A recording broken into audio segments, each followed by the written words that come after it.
ഗതാഗതക്കുരുക്കിന്റെ പേരിൽ നഗരത്തിൽ പാർക്ക് ചെയ്ത മുഴുവൻ വാഹനങ്ങൾക്കും പോലീസ് നടത്തുന്ന അന്യായമായ പിഴ ചുമത്തൽ അവസാനിപ്പിക്കണമെന്ന് കേരള വ്യാപാരി വ്യവസായി ഏകോപന സമിതി ആവശ്യപ്പെട്ടു. വാർത്താ സമ്മേളനത്തിലാണ് ഭാരവാഹികൾ ഇക്കാര്യം ഉന്നയിച്ചത്.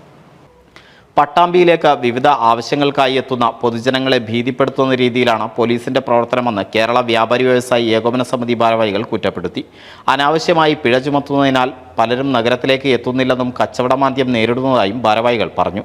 കഴിഞ്ഞ കുറച്ച് ദിവസങ്ങളായിട്ട് പട്ടാമ്പി ടൗണിൽ നിയമാനുസൃതമായിട്ട് നമുക്ക് പാർക്ക് ചെയ്യാൻ പറ്റുന്ന സ്ഥലങ്ങളിൽ പാർക്ക് ചെയ്ത വാഹനങ്ങളടക്കം പോലീസ് ചാർജ് ചെയ്യുന്നൊരു സംവിധാനം.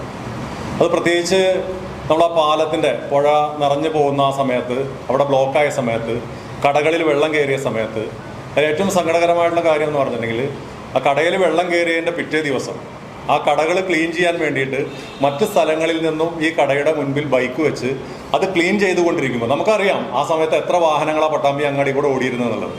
നമുക്ക് എല്ലാവർക്കും അറിയാം പാലം ബ്ലോക്കാണ്. മാത്രമല്ല അപ്പുറത്തെ സൈഡിലേക്ക് വാഹനങ്ങൾ പോകുന്നില്ല. അപ്പോൾ എത്ര വണ്ടികൾ ഓടുന്നത് അറിയാം, ഒരു തിരക്കുമില്ല.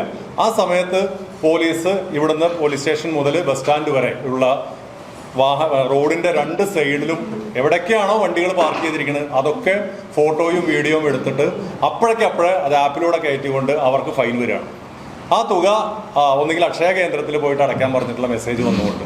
അപ്പോൾ ചുരുക്കം പറഞ്ഞിട്ടുണ്ടെങ്കിൽ ഒരാളെ സഹായിക്കാൻ വേണ്ടി ആ കട ക്ലീൻ ചെയ്യാൻ വന്ന അയാളെ സഹായിക്കാൻ വേണ്ടി വന്നവർക്ക് 250 500 ഫൈന് കിട്ടുന്ന ഒരു സാഹചര്യം. അത് മാത്രമല്ല പൊതുജനങ്ങളായിട്ടുണ്ടെങ്കിൽ അപ്പം അതിനുശേഷം പോയി പാലം തുറക്കുന്ന ഈ സമയത്തൊക്കെ ചാർജിങ് നടക്കുകയാണ്. പട്ടാമ്പി നഗരത്തിൽ പരിമിതമായ പാർക്കിംഗ് സൗകര്യമാണ് അധികൃതർ ഏർപ്പാടാക്കിയിട്ടുള്ളത്.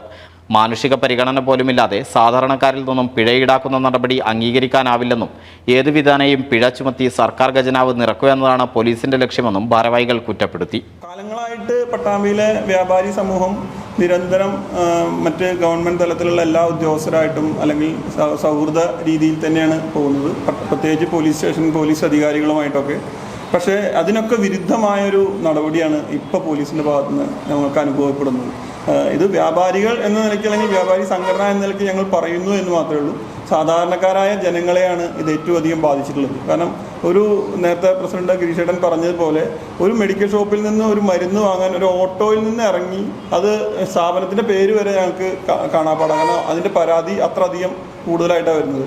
40 രൂപ ഓട്ടോ കാശ് കൊടുത്ത് 38 രൂപയ്ക്ക് മരുന്ന് വാങ്ങിയ ആൾക്ക് 250 രൂപ ഫൈൻ അടിച്ചു. ഈ രീതിയിലാണ് ഇപ്പോൾ നിലവിലെ പോലീസ് സംവിധാനത്തിൻ്റെ പ്രവർത്തനങ്ങൾ പോകുന്നത്. ഒന്നുകിൽ അത് മേലുദ്യോഗസ്ഥർ അറിയാതെയാവാം, അല്ലെങ്കിൽ അറിഞ്ഞിട്ട് അറിയോട് കൂടിയിട്ടാണോ എന്നും ഞങ്ങൾക്കറിയില്ല.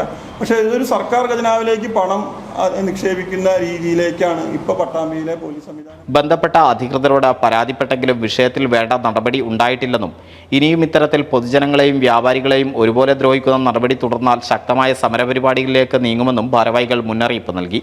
Unit president K Girish, general secretary Santhosh, treasurer Abulais, മണ്ഡലം ജനറൽ സെക്രട്ടറി സിദ്ദിഖ, പത്രാസ്, മണ്ഡലം സെക്രട്ടേറിയറ്റ് അംഗം അബ്ദുൽ ജബ്ബാർ, ഹനീഫ തുടങ്ങിയവർ വാർത്താ സമ്മേളനത്തിൽ സംബന്ധിച്ചു. NCV news Thrithala. കേരളത്തിലെ number 1 broadband cable TV network കമ്പനിയായ കേരള വിഷൻ ഇന്ന് ഇന്ത്യയിലെ ആദ്യ 10 ബ്രോഡ്ബാൻഡ് കേബിൾ TV സേവനദാതാക്കളുടെ പട്ടികയിൽ ഇടം നേടിയിരിക്കുന്നു. വിഷൻ സക്സസ് ആഘോഷിക്കാം ഈ അഭിമാന നേട്ടം.